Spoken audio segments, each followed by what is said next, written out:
ವೇಳೆ ನಿರ್ಧಾರ ಆಗುತ್ತಾ ಕೆಪಿಸಿಸಿ ಅಧ್ಯಕ್ಷ ಸ್ಥಾನ? ಕೆಪಿಸಿಸಿ ಅಧ್ಯಕ್ಷ ಸ್ಥಾನದ ಮೇಲೆ ಸಿದ್ದರಾಮಯ್ಯ ಬಣ ಕಣ್ಣಿಟ್ಟಿದೆ. ತನ್ನ ಆಪ್ತರಿಗಾಗಿಯೇ ಹೈಕಮಾಂಡ್ ಮುಂದೆ ಲಾಭಿ ಮಾಡ್ತಾರಾ ಸಿಎಂ? ಇದು ಬಹುದೊಡ್ಡ ಪ್ರಶ್ನೆ. ಕೆಪಿಸಿಸಿ ಅಧ್ಯಕ್ಷ ಸ್ಥಾನಕ್ಕೆ ದಲಿತ ಕಾರ್ಡ್ ಮುಂದಿಡ್ತಾರಾ ಸಿಎಂ ಸಿದ್ದರಾಮಯ್ಯ? ಎಸ್ಟಿ ನಾಯಕರಿಗೆ ಅವಕಾಶ ನೀಡೋದಾದ್ರೆ ಸತೀಶ್ ಜಾರಕಿಹೊಳಿ ಅವರನ್ನ ಪರಿಗಣಿಸಿ, ದಲಿತ ಕೋಟಾದ ಅಡಿ ಸ್ಥಾನ ನೀಡಿದ್ರೆ HC ಮಹದೇವಪ್ಪ ಅವರನ್ನ ಪರಿಗಣಿಸಿ, ಲಿಂಗಾಯತರಿಗೆ ಅವಕಾಶ ಕೊಡೋದೇ ಆದ್ರೆ MB ಪಾಟೀಲ್ ಅವರ ಹೆಸರು ಹೈಕಮಾಂಡ್ ಮುಂದೆ ತ್ರಿಸೂತ್ರವನ್ನ ಸಿದ್ದರಾಮಯ್ಯನವರು ಮುಂದಿಡ್ತಾರೆ. ಸಿಎಂ ದೆಹಲಿ ಪ್ರವಾಸದ ವೇಳೆ ಕೆಪಿಸಿಸಿ ಅಧ್ಯಕ್ಷ ಯಾರು ಅನ್ನೋದರ ಬಗ್ಗೆ ಫೈನಲ್ ಆಗುವ ಸಾಧ್ಯತೆ ಇದೆ ಅಂತ ಹೇಳಲಾಗ್ತಾ ಇದೆ. ಹಾಗಾಗಿನೇ ಸಿಎಂ ಸಿದ್ದರಾಮಯ್ಯನವರ 2 ದಿನದ ದೆಹಲಿ ಪ್ರವಾಸ ಬಹಳ ಕುತೂಹಲಕ್ಕೆ ಕಾರಣ ಆಗಿರೋದು. ರಾಜ್ಯ ಕಾಂಗ್ರೆಸ್ನಲ್ಲಿ ಸಂಚಲನವನ್ನ ಉಂಟು ಮಾಡಿರೋದು. ದೆಹಲಿ ಪ್ರವಾಸದ ಸಂದರ್ಭದಲ್ಲಿ ಕೆಪಿಸಿಸಿ ಅಧ್ಯಕ್ಷ ಸ್ಥಾನದ ಬಗ್ಗೆ ಚರ್ಚೆಗಳಾಗಿ ಒಂದು ಫೈನಲ್ ನಿರ್ಧಾರಕ್ಕೆ ಬರಲಾಗುತ್ತ. ಇದಕ್ಕೆ ತ್ರಿಸೂತ್ರವನ್ನ ಮುಂದಿಡ್ತಾರೆ ಸಿದ್ದರಾಮಯ್ಯ ಅನ್ನೋದು.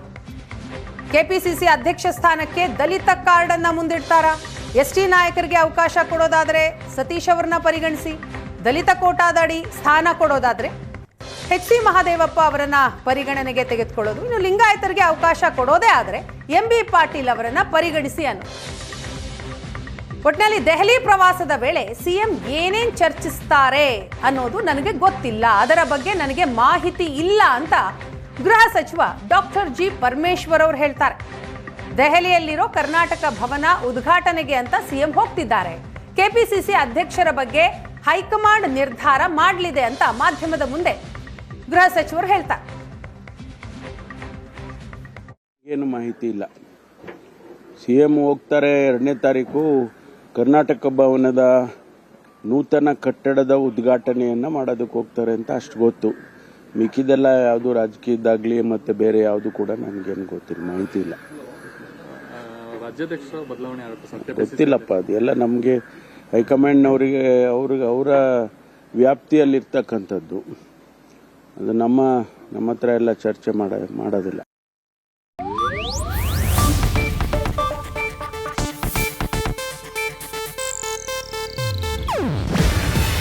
ಇದು ಏಷ್ಯಾನೆಟ್ ನ್ಯೂಸ್ ನೆಟ್ವರ್ಕ್ ಪ್ರಸ್ತುತಿ. ನೀವು ನೋಡ್ತಿದ್ದೀರಾ ಏಷ್ಯಾನೆಟ್ ಸುವರ್ಣ ನ್ಯೂಸ್.